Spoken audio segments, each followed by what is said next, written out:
Welcome to the Mayo Clinic Human Optimization Project, where we're creating a blueprint to help you become the best human you can be. I'm your guide and fellow optimizer, Christopher Camp. We all have areas of our lives that we'd like to improve. In fact, many of us have been at this for years with varying levels of success. For me personally, I've had some significant wins along the way, but I still have many areas that I struggle to improve in. If you've been able to transform your life in a positive way, that's worth celebrating. But transformation doesn't come easy to most of us.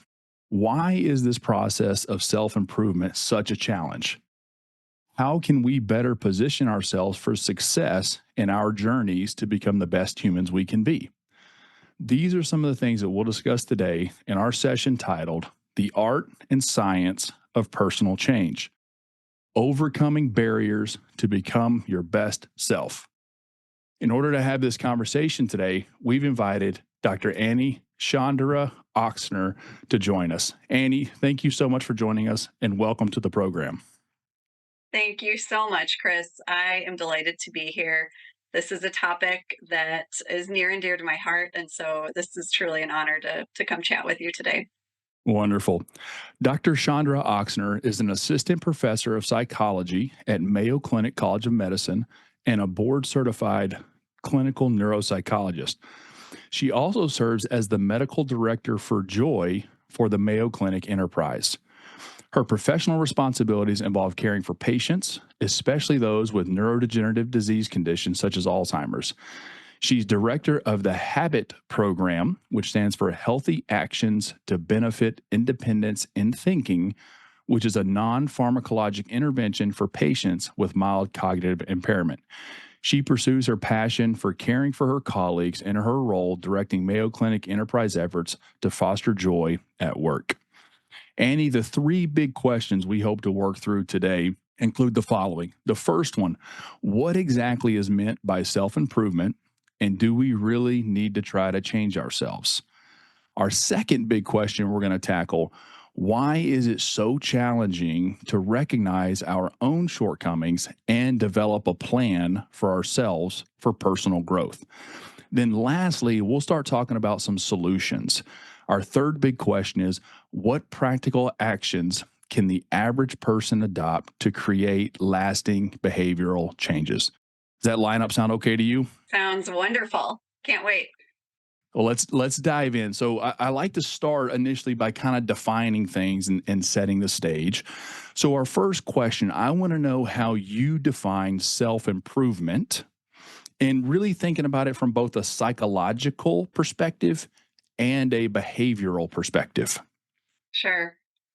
So I got to say, I really love your term human optimization as a synonym for self improvement. I think that captures really the essence of what we're trying to do better than even the phrase change, right? Because sometimes these are tweaks that we're making. These are little refinements or optimizations, not necessarily a huge shift one way or another. Although sometimes that does happen too. I think this is about moving forward to the best version of ourselves.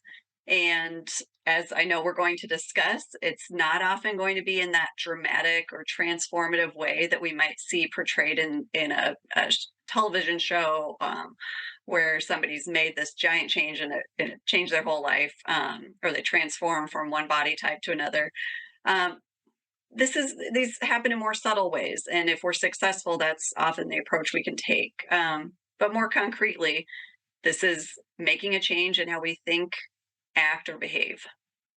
I like that you said best version of ourselves, because in that there's a suggestion that there is no right way to do this, and that we are all aiming for something that's probably a little bit different. We're all coming from a slightly different starting point.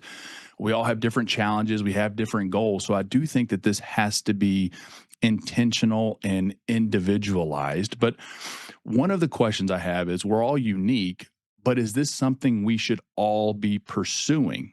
So should we all strive to improve or, optimize, or should I just be okay being me? Yeah, that's a great question. And I think, like many things, there should be a balance. But the way I think about this is if we subscribe to the notion, and I certainly do, that we're all lifelong learners. There's always a chance to learn something. Then I think we're also signing up to be lifelong appliers of that knowledge. And sometimes that means making changes, right? As you've probably experienced, we can often pretty easily accept and understand cognitively that making a change could be beneficial, but then applying that knowledge is the tricky part. That's great. I think we often, I won't say hide behind, but we can sometimes use it as a crutch. The fact that we say this is sort of my authentic self. I tend to be an emotionally uncontrollable person. That's just who I am, and that's okay. That's who I am. And I think that it's important for us to define who we actually are. Is that who you actually are, or is that just how you behave? And I think it's important to distinguish. Okay, this is how I behave, or these are the things I do, versus this is the person I want to be. These are what my values are. This is where I get my purpose and meaning. And then asking, okay, are my actions and behaviors aligning with that or not? But I think it can be challenging sometimes to separate out our natural instinctive behaviors from our ideal best self. What do you think? Oh, I'm really glad that you made that point because it's a great one. And it makes me think a little bit sometimes as adults, we get into that set idea that this is who we are when, if you think about, for those who have children, I have two young kids. We certainly never look at our kids and say, well, this is just who they are and let's just leave it alone. We're constantly making suggestions, tweaks. We want to do exactly what you're saying. There's your impulse and your what you may do without thinking. And then here's how we can guide and shape that into maybe better ways. I think we can approach ourselves in the same exact way. There's always room for a little bit of improvement. And I think it's a mistake to get lured into this idea that just I am who I am and I'm not going to change. That can really be a missed opportunity as we think about what's my best version, and it's certainly an evolving process for me. The analogy with kids is a great one. We have four kids, and I joke all the time. It's four children. They have the same parents, so the similar genes. They live in the same house with the same rules, with the same principles. Yet they are four very different kid, completely unique individuals, and we're okay. We allow that. We want that. We accept their individuality. We celebrate their individuality, but there are certain core principles that we want them all to adhere to. And it's very easy to understand that when we're talking about children, a little bit more challenging when we apply that same thing to ourselves. And one of the things I wonder about is when we really want to change ourselves, it usually takes deeper, meaningful transformation, which is really challenging. So oftentimes we make small efforts which are sort of surface level adjustments or superficial things. Can you help me sort through that? Is that good or bad? Are those superficial adjustments, is that the first step on the pathway towards deeper transformation, or are there dangers in doing just the surface level?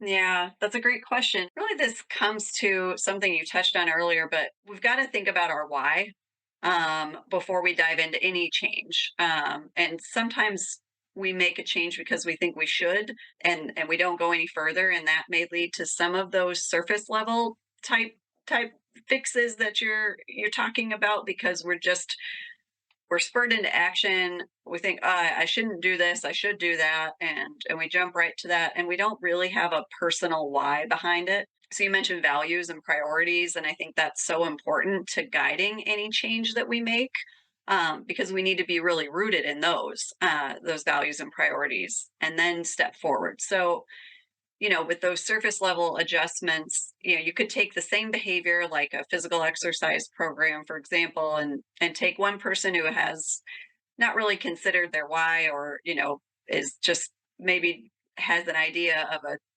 certain physique that they want to achieve and it's not more well defined than that. And then you take somebody else who's making this change because they have a will go in my line of work. They have a family history of dementia, and they understand physical exercise is one of the best protective things they could do. And they want to do everything they can. They're really driven and understand the benefits. You're going to see deeper and more lasting changes when the person B, is embarking on the physical exercise kind of quest than the person who has the vague notion they should be healthier, so they should exercise. So I think often those surface level changes are an indicator that we need to take a step back and understand our why, um, before we just dive in and start quickly moving things around. I love that you're linking it back to your purpose. I do think that that's sort of foundational. If you don't understand why you're doing it, then you're doing it without intention. And for us on the Human Optimization Project, we talk about this all the time. Really, everything we do, it boils down to being intentional and consistent. And I think that if you don't have that intentionality and you don't have the consistency, you're really not going to make any positive change.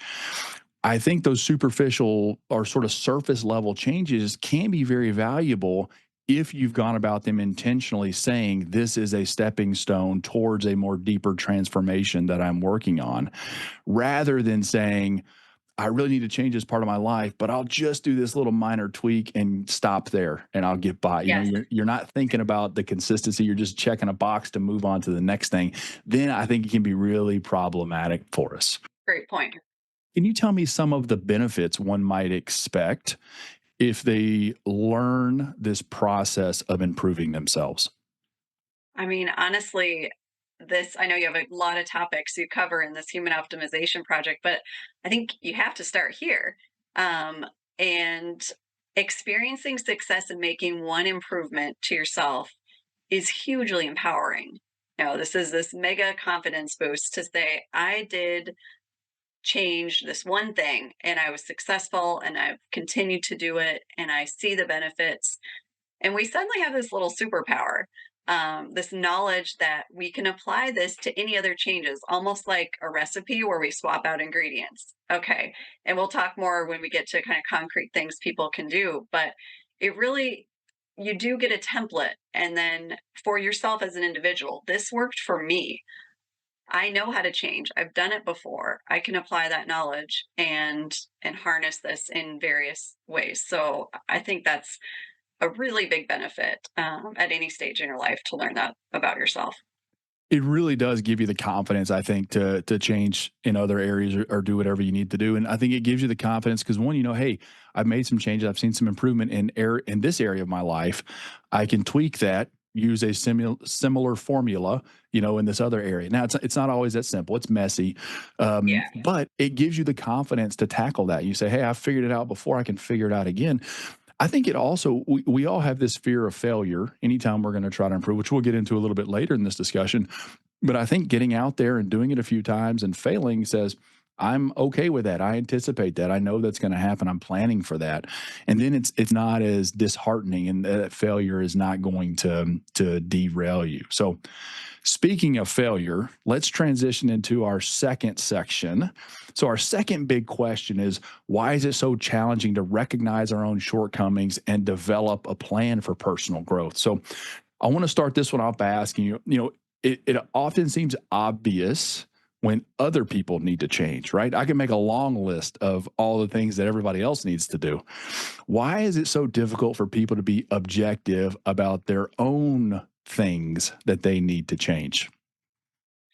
Yeah, great question. And it's I think it's something, again, we think about kids. We try and teach this to kids. Kids are great at listing out, what everyone else is doing wrong. But really as adults, we suffer the same sort of cognitive bias. There's some research that when we think of our own mistakes or flaws, we tend to attribute that to understandable circumstances outside our own control. But when it comes to other people's mistakes, we view those shortcomings as, a character defect, conscious decisions. If only they would do X, Y, and Z, I can clearly see how they could change their behavior.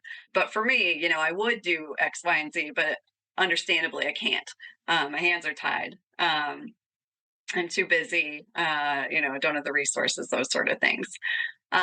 So it's somewhat of a psychological defense mechanism. It feels protective to us to understand why these things that maybe aren't optimal are okay. And to some extent, we need that, right? We can't beat ourselves up over every mistake, or say that, gosh, we have so many flaws and we need to fix them immediately. Um, but this is where that experience, once we made one change and we know we can have this little bit of a flexible zone that allows us to say, you know what? Like, I think this could be better, this aspect of my behavior or the way that I think about things. And I know some ways that I could shift into that. And I can give myself grace for it not being perfect right now, but I can also think of ways I can move toward that. But our default mode is for sure uh, not on our side for making changes. I'm often astounded at how easy it is for us to deceive ourselves. It's unbelievable and deny ourselves, and it is sort of the default as human beings. And obviously, some struggle with that more than others, but we all struggle with it a little bit. So, if you mess up, it's your fault. If I mess up, it's also your fault. And that's sort of the mindset and the mentality. So let's help folks with that. What are some key indicators or signals that might point to when a behavior of mine has become detrimental and needs to change? Yeah, this is tough. So I think we can look, one thing that can help is just to try and be a bit of a scientist about this. Looking for little points of evidence, looking for patterns. So am I consistently, is something cropping up as kind of consistently an issue, or is there something that seems to consistently get in the way of other things that I'd like to do or like to achieve? Am I hearing from others consistently about something? Um, and I probably, if I am, I probably feel really defensive and have a lot of, like you said, thoughts about why that's okay. But can I take a step back and think about, gosh, this keeps coming up? Maybe at work it comes up, and at home it comes up. And that's a good indicator there might be something to this more than our initial defense of ourselves might be. And then another way is to think about, can I answer the question, what purpose does this behavior serve for me? And if I can't answer that, or I don't like the answer, that's a good indicator that this may be an area for growth. That's terrific. And one of the things that's helped me is I think anytime, especially if you're dealing with either a conflict or a problem or a mistake or something's happened between multiple people, I joked earlier, it's your fault.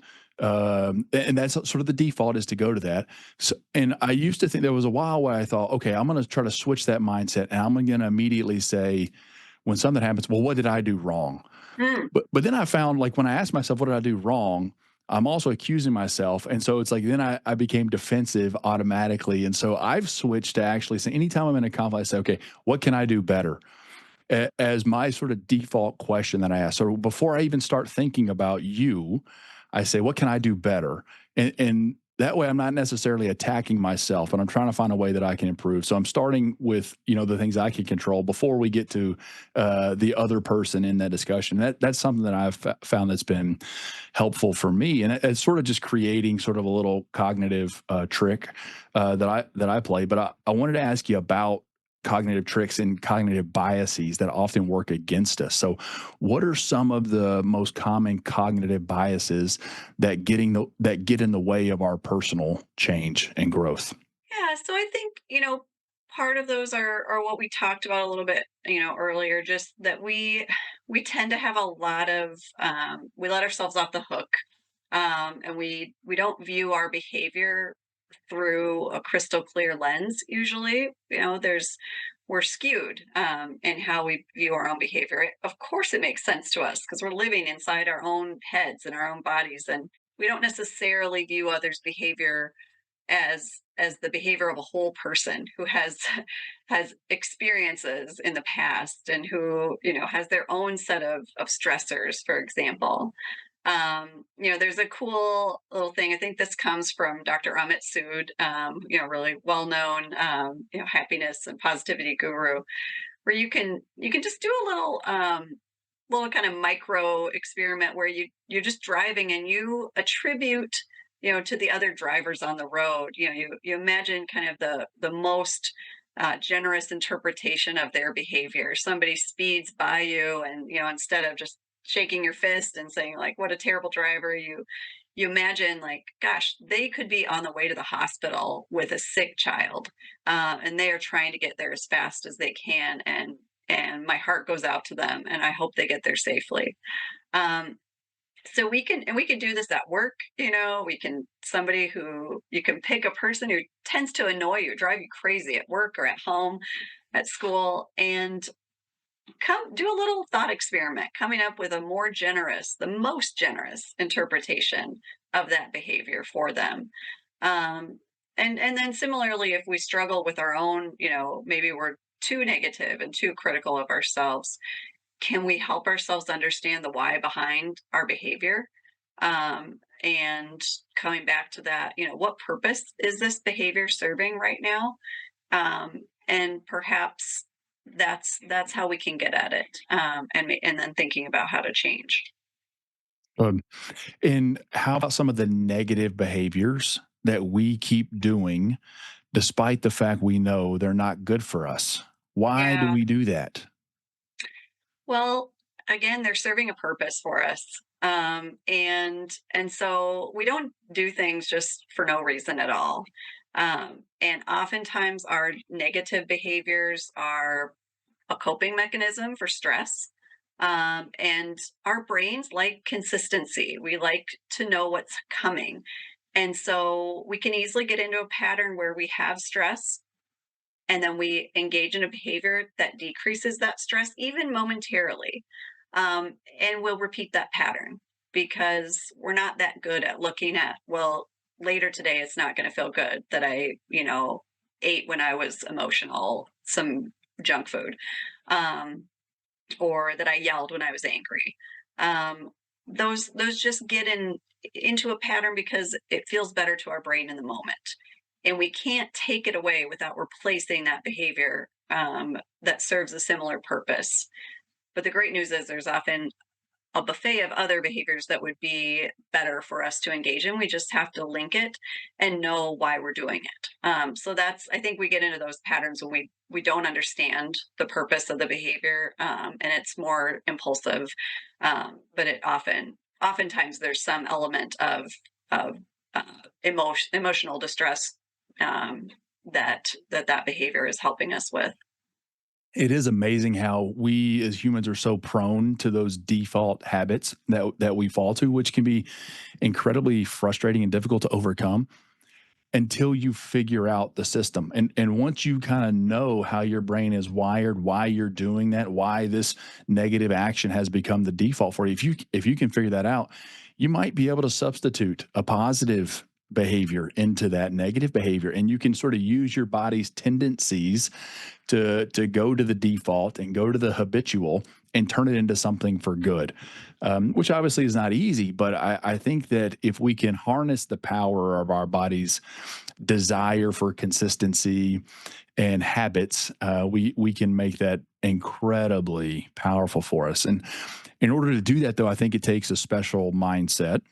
And I want to hear your thoughts on how important an appropriate mindset is to self help or self improvement. We've talked a lot about fixed mindsets and growth mindsets. How does that play in here?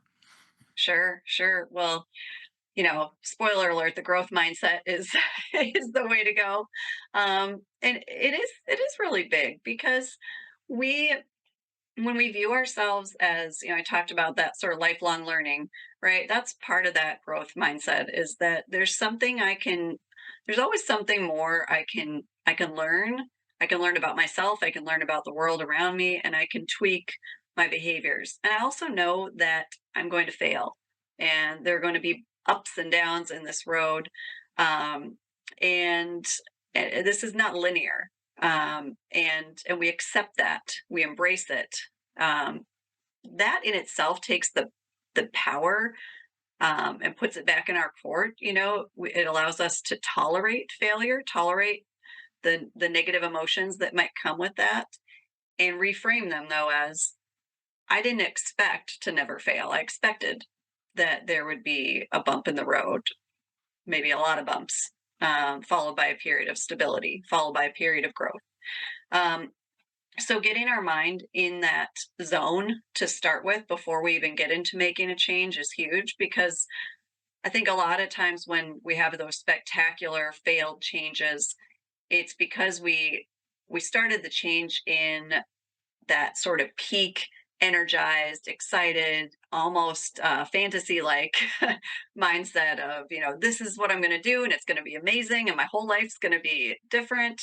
Um, and then the first failure is also just a spectacular amount of negative feelings about that, and such that we want to abandon the whole thing.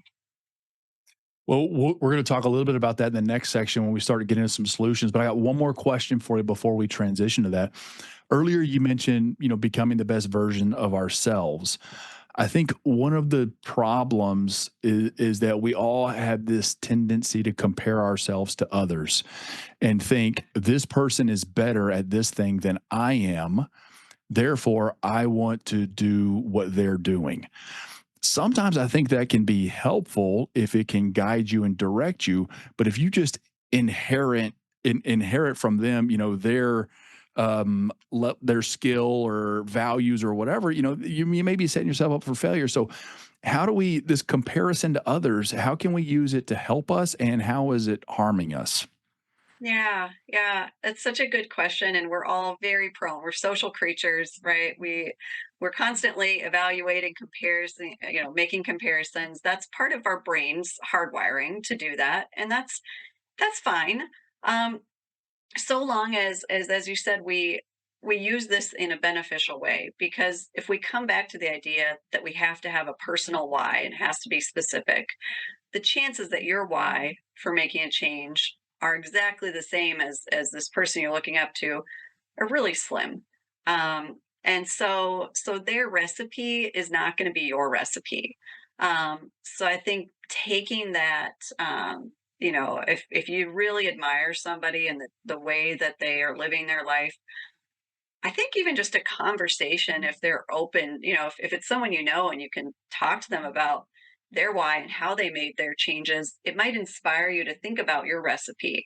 You just want to not go the step farther of taking the recipe and using it for yourself without figuring out what's going to work for you. Great. So that individualizing, I think, is the key. Okay, now let's help people do it. So we'll transition into the third section where we're going to talk about some actual strategies that folks can use to get better at this. So I'm going to start just to kind of outline, get people thinking a little bit. What are some of the most common things that you see people wanting or needing to change in their lives? Yeah. So I think, you know, care and keeping of your body is a big topic. So that would be things like physical exercise, and nutrition. I think those are huge, and there's such broad categories that can be the pitfall too. Um, but then also relationships with other people ranks pretty highly on things people like to change. Either as adults, sometimes people find they don't have as many friends or as robust a social life as they would like. They may have uh, you know issues in their family life that they want to improve. They want to be a better parent. They want to be a better spouse. So those types of improvements too tend to be big categories that I see people kind of drawn toward. Good. And before we get into the actual steps of the process, I want to call. I think it's important for us to recognize that everybody changes differently.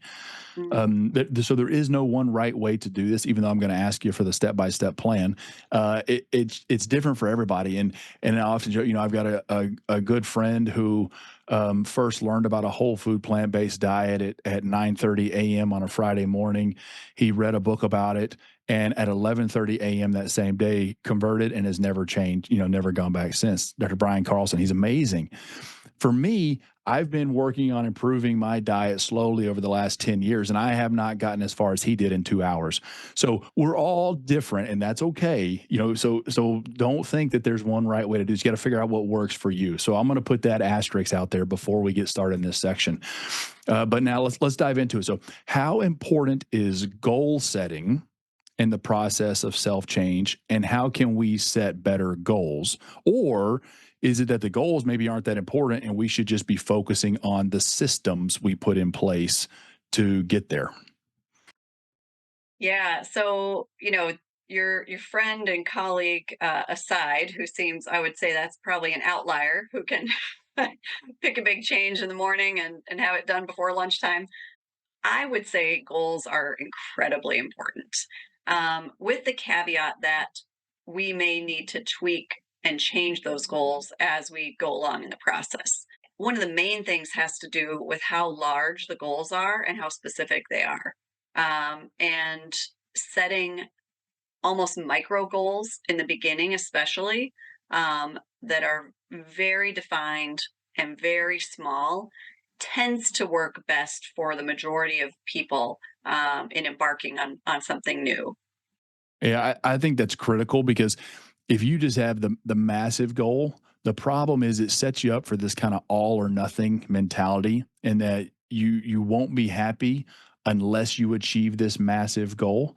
And if you don't, you're going to think you're a failure. When in reality, you might have made a lot of steps towards that. So if the goal is to lose 25 pounds, but you lose 15 instead, you might consider yourself a failure because I didn't make it to 25, but you lost 15. You're way better off than you were before. And so I think breaking it down and focusing on the systems is really important because it helps us avoid that all or nothing sort of doomsday type mentality, and allows us to take some joy in the process, which I think is critical. Life is Yes, too short. We can't delay our joy until we finally achieve our goals. We've got to enjoy the journey.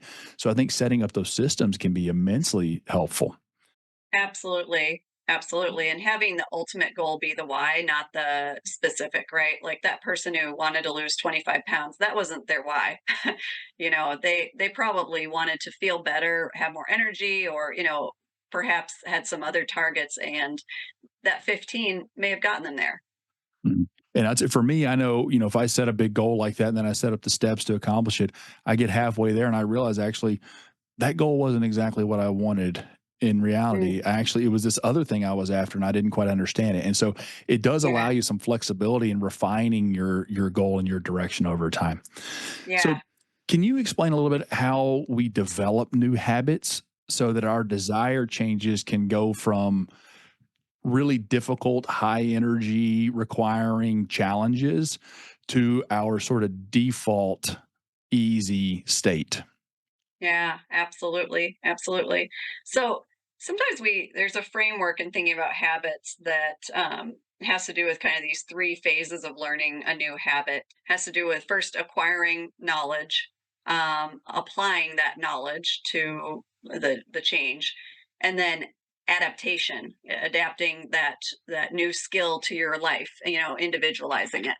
And so that's kind of a rough framework that we use sometimes to think about this. I think we're in the high energy state when we're acquiring the knowledge, right? We're reading about something, we feel stoked about making this change in our own life.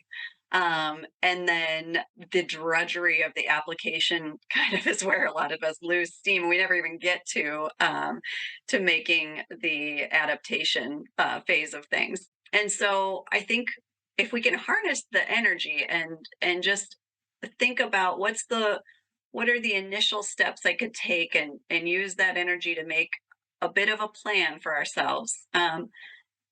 That's critical. And one thing that I encourage people to do is to make those initial steps so small that they seem ridiculous not to do them. You're building in success. And so let's say you want to get to that 150 minutes of exercise per week that's recommended, and you did zero right now. The first thing you might do is literally do 3 5-minute walks your first week. You'd schedule those out, you'd say what day, but that's so small, right? That you're excuse proofing, and you're also setting yourself up for a win that first week. So scaling way, way, way back for a lot of people is a good technique, even though it can feel less satisfying at first because it's like, well, I didn't really do anything these first 5 weeks. It was all so small, but you're actually going to be better off than the guy that just went for 30-minute walk, 5 days a week that first week. That's great, and I actually think that there's a lot of data out there that supports oftentimes going from level 0 to level 1, you get a lot more benefit than when you go from level 7 to 10. Yeah. And so, or especially early on, even those small steps in the right direction can have a tremendous positive influence on outcomes. And so, don't be scared to start small if you're consistent. Yes. And oftentimes you get outsized return on your investment early on with some of those things, just going from 0 to 1. And often going from 0 to 1 is often the hardest step. So you might as well make that step as low as you can and as small as you can, because then each step usually gets a little bit better after that. Yeah, and we're I think while we're doing that work, even though it seems small, we're doing all this extra work to build this into our life and to make room and space for it, right? And so it's there's more to it cognitively in the beginning, and so you're doing a lot. It's just that you're not going to necessarily feel like it at first. Speaking of building it into your life, tell me about the importance of accountability, either talking to other friends or having like minded people doing the same thing, or getting professional coaching help or mentors or therapists. What's the role of accountability in this process? It's huge. It's huge. So, it's really that kind of next once you have your plan and your little, micro goals, really making sure that you have an accountability for yourself. Like, so for me, I like a visual, some sort of, calendar, or somewhere that you're writing it down and scheduling it. But then there's tons of great data that when we talk about changes that we want to make, and we tell others who are going to be, seeing us more than one time, hey, I'm making this change, here's how I'm doing it, here's my plan, we are way more likely to succeed just by verbalizing it. And that you listed a lot of great ways to help with accountability. Anything from a casual, just telling your partner, your spouse what you're doing, or close friend, or having a coach, having a therapist, to help you make some of those bigger changes and keep you accountable. When we only tell ourselves internally that we're making a change, we're really depriving ourselves of a lot of potential kind of bonus points toward actually getting it done. So it's super important to be accountable there, and to have, like I said, a system where you yourself can look at, even just checking off those days that you did it on your calendar, is reinforcing. And in this process, how should we handle setbacks or failures? Specifically, is there a way that we can be deliberate about turning those into learning moments or beneficial to our progress? Yeah, that's a great question. So I think the key is also just, what we talked about earlier. You start out expecting that, build your plan around knowing that that's going to happen. If you're looking ahead and you've got things like a vacation, other disruptions to your other habits, fully expect that your new habit is particularly vulnerable during that time, and and just acknowledge that. There are other types of barriers that we can predict earlier and plan around, so like if you're doing some sort of new eating habit, you know at least 99% of us, we eat out sometimes, we don't always eat at home, and so you can predict those times that's going to make it tricky. You may not have much control over what's available, so you may set a different set of guidelines for yourself that day. And what you consider a win might be different than what you would have considered a win if it was a day you're eating at home, for example. Just being kind to yourself and remembering that you're doing it for your life. And life is messy and life isn't going to look exactly the same every day. So, kind of, are you doing this most of the time? Are you doing it well? And speaking of life looking different, one of the things I've learned is this concept of the multiplicity of selves, and that I have several different versions of myself, and oftentimes the early in the week, Monday morning version of myself might be very energized and eager and disciplined. And then sometimes the late Thursday evening, long week, worn down version of myself is completely different than that Monday morning version. And so oftentimes I think it can be challenging if you set these goals, which we often do when we're feeling good and we're motivated and we're not stressed, we're not tired.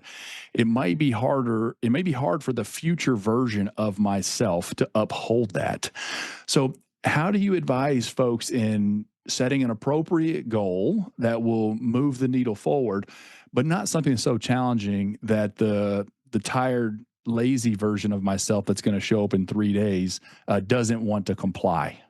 Yeah. Yeah. So I think that's again like the micro, but also I would challenge that lazy version, right? I would say that Thursday night version of you needs something different. Um, and and so let's take, physical exercise for example.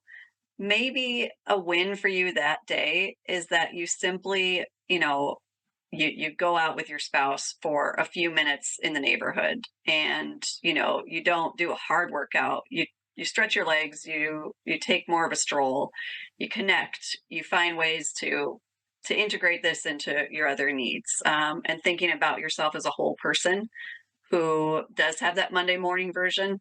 And then the other thing you can do is think about something called habit stacking, where you take what you're already doing, something that's already ingrained, and you tack this on, especially in the early days, to that habit. You need to make a little less room when you do that. And so that can help that Thursday evening version of you when well, every time um, eh, leave work, I always go to the gym. I head there, and so you just kind of tell yourself, let's do the next step in this plan, even though I don't feel like it, and let's see how I feel then.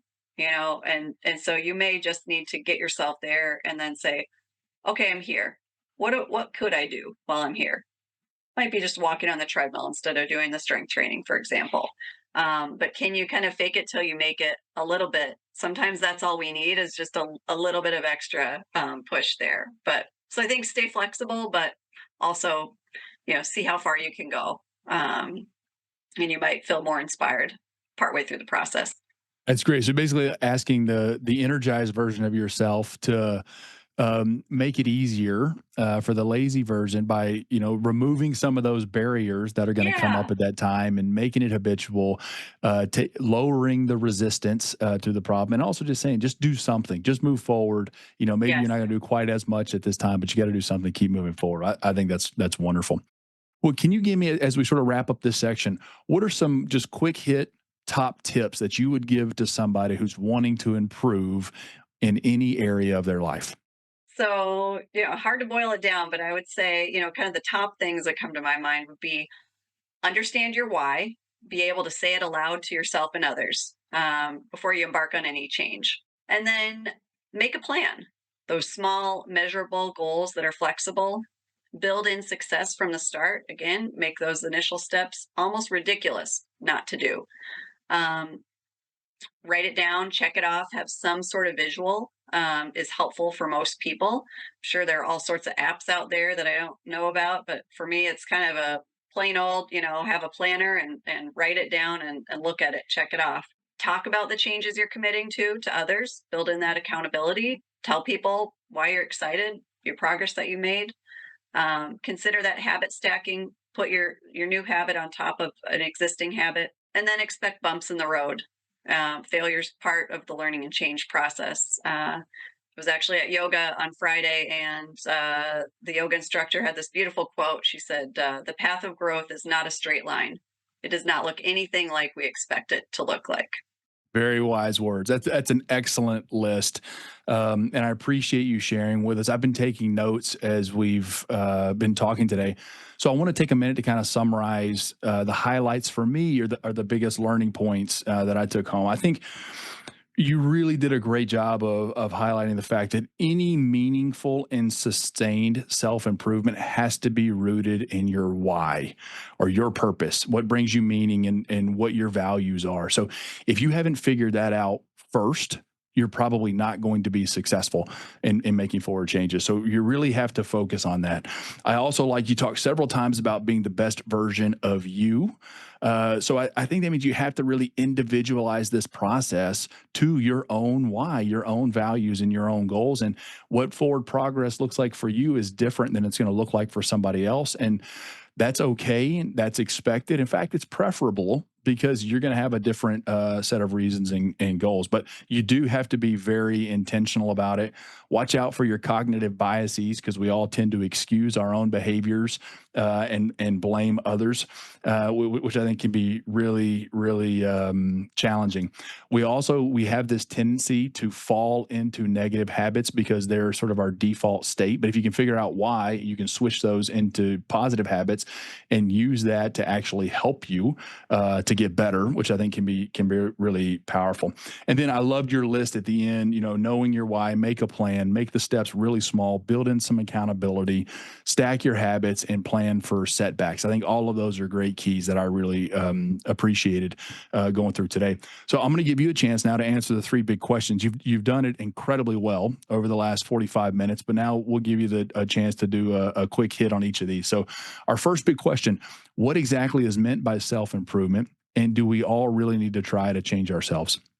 Absolutely. So, again, I can't say it better than self improvement is human optimization. You're making the best version of yourself. And yes, we continue to learn throughout life. I think we should continue to change throughout life. Excellent. Our second big question: why is it so challenging to recognize our own shortcomings and develop a plan for personal growth? I think two parts to this. One is we see our own behavior in a whole person light, and we can understand why things don't always work out for us, or why we might act a certain way, and that can be hard then to think of any reasons why we should change because we can everything's perfectly understandable from our point of view. But I think kind of shifting out of that, and being able to think about, again, what are the things we want, come back to what is my why, and what can I do today, what's one small thing I can do today to shift, can be helpful, especially if we're seeing maybe some negative patterns, that have a common feature. So, as we work through these discussions, I always try to come up with a challenge or a call to action to give the audience. I want to help people get started in this process, in turning the passive learning into active learning and actually Yeah. putting things into practice a little bit. So, the challenge that I've come up with for this one, honestly, you made it very easy. Number one, I think it has to start with your why. And you said not only you need to know your why, but you should be able to articulate it to someone else. And I think a lot of people probably don't know how to clearly articulate it. So I want you to get out a sheet of paper. Step one, write down your why and refine it and get it to where you remember it and can tell other people. That's really step one. After that, I want you to think of an area of your life that you would like to change. And after you write it, see if you can rewrite it more specifically. One of the problems is we're not specific enough about the things we want to change. Be as specific as you can. After you make it very specific, then list out the activities that you think you need to do in order to move yourself closer in that direction.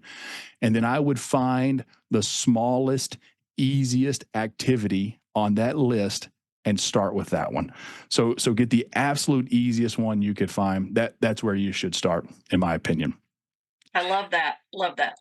All right, Optimizer. So there you have it. So Annie's done a phenomenal job walking us through this session. It's titled The Art and Science of Personal Change: Overcoming Barriers to Become Your Best Self. Annie, thank you so much for talking with us today and letting us learn from you. Thanks, Chris. It's been a pleasure. Good. And to our audience, thank you for joining us. And as always, remember to live intentionally, consistently better. Keep striving to be the best human you can be and never stop optimizing.